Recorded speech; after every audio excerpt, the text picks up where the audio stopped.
Having given people an insight into the world of the remarkable daleswoman Hannah Hauxwell, the film crew returned 15 years later to see how her life had changed. Thanks to the generosity of well-wishers, the farm now had electricity, and she had a little more money which she had invested in a few more cows. But Hannah's back-breaking daily work on the farm continued, and every winter became harder to endure. One's had a few winters over the years, and bad winters, and there's something in my very bones that rebels when the bitterness comes, the snow and the cold and the bitterness. No, I hate it. That's the only expression for it. I know there's a certain beauty which is very nice, but it doesn't appeal to me because I detest it so. Zook! Bill and Beth, come on! Zook, zook, zook, zook! Her health and strength were beginning to fail, and eventually millions of television viewers watched as Hannah took the heart-rending decision to sell up and leave Low Burkhat Farm for good. Zook, zook, zook, zook! Bill and Beth! Didn't me ever think it would come.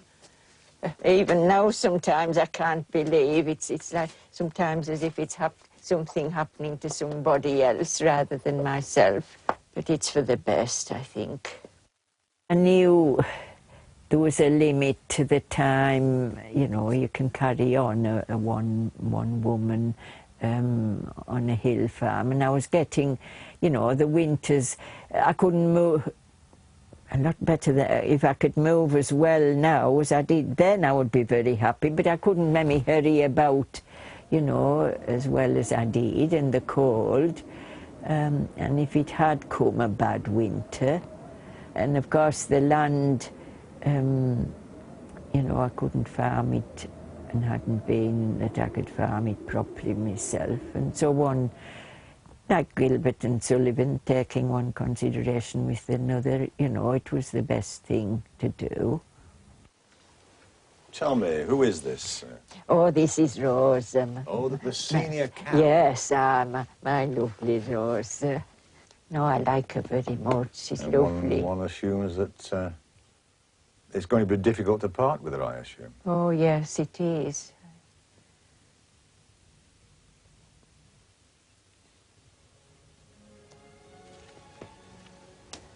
Yes. The day of the parting, but a satisfactory arrangement had been made. Good friend and neighbours getting them, and I know he'll be good to them, and so that is very lucky in that respect.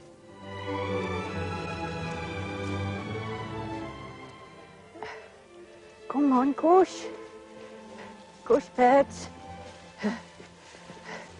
That's all right. Hello there. We've got them now. Yes. No need to worry. No, thank you very much. And now don't worry about them. We'll thank you very much. I know they have a good home. I'll the dash now. It's not a road for dawdling. Goodbye. It was difficult when it's been your home, and you feel in a way a sense of betrayal, and you know, and it had been, the family had lived there in that house, because it was built when my grandmother and her brothers and sisters were children. So nobody had lived in that, at that place, but not in that particular house, but us. Now settled in a village nearby, Hannah's life was to take another dramatic turn, and the woman who had barely left her farm, let alone the Dale, set off on a grand tour of Europe with producer Barry Cockcroft and cameraman Mustafa Hamouri for a new television series aptly titled Hannah Hauxwell, Innocent Abroad. The first time I've had alcoholic drink. I've been interested in places, and so I don't know how it came about, but you know, that if I fancied going abroad, just Barry said, oh, I want to come with you and bring a camera crew, and that was how it was. Capri is particularly famous for its Blue Grotto, a cave in the cliffs, entered by transferring to small rowing boats which negotiate their way through a low and narrow gap in the rock. Regrettably, the unseasonable weather had agitated the sea, making entry a trifle uncomfortable. Hannah was not happy. Is it not beautiful? Beautiful. No. The Blue Grotto, not to be repeated, because you boarded a little boat and you went through an arch, a low archway. But the procedure was you had to lie flat in the boat and whether the boatman back over. Barry said the water wasn't as high when he'd been in. I mean, it maybe was blue. Hannah's fame had spread far and wide, and while strolling through the Italian city of Florence, admiring the art treasures, she bumped into two of her fans.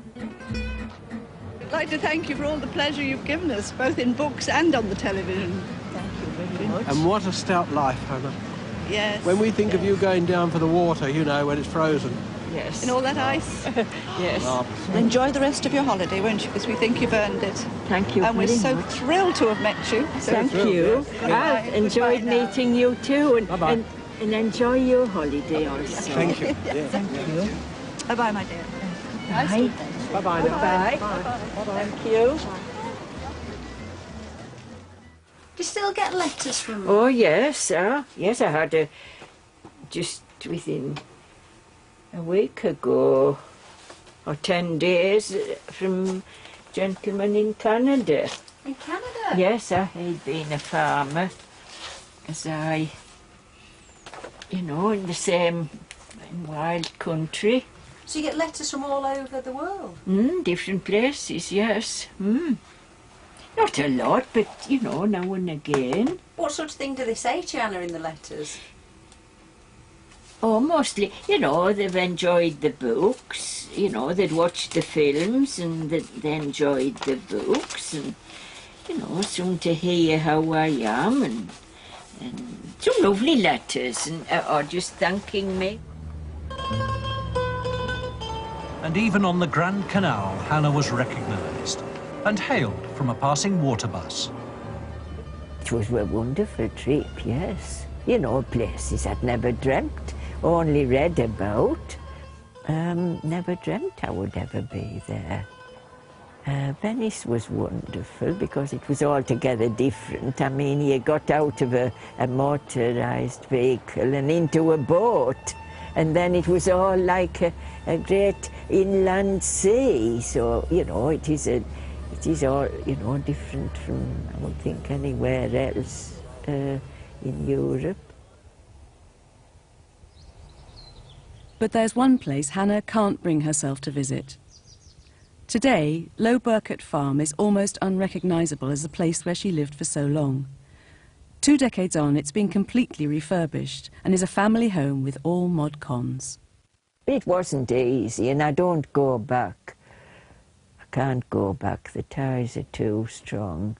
No, it's never, you know, I'd never known another home, and for people like me, if you haven't known another home and all its associations and ties, it isn't easy for anybody.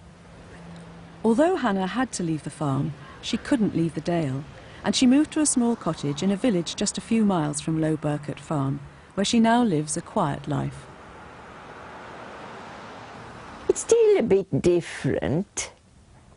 You know, I think once a countrywoman, always a countrywoman. But it has, you know, it was the right thing to do at the time. Couldn't have stayed up there forever. But you know, there's certain things you miss. You win some, you lose some. There's plenty of things to do in the house. No, the problem is, it isn't what I would do. You know, there's far more to do than I can get done and would have time for. I sometimes wish I had time to be bored. I wouldn't like to be bored. I have to say, you're not good at throwing things out, are you, Hannah? No, that's one thing I don't do.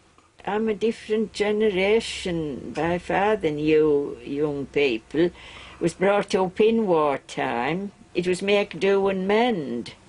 And of course, when I was on my own, there wasn't money to buy things with, so you made do. And it seemed, they do come in useful. I know I keep too many, but no, I know I do keep. But it's the way I am, and you can't teach an old dog new tricks.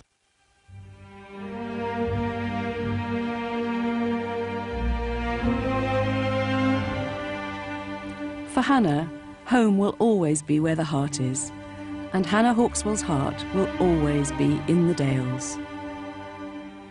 You know, there was nothing, I was just me, there was nothing special about me.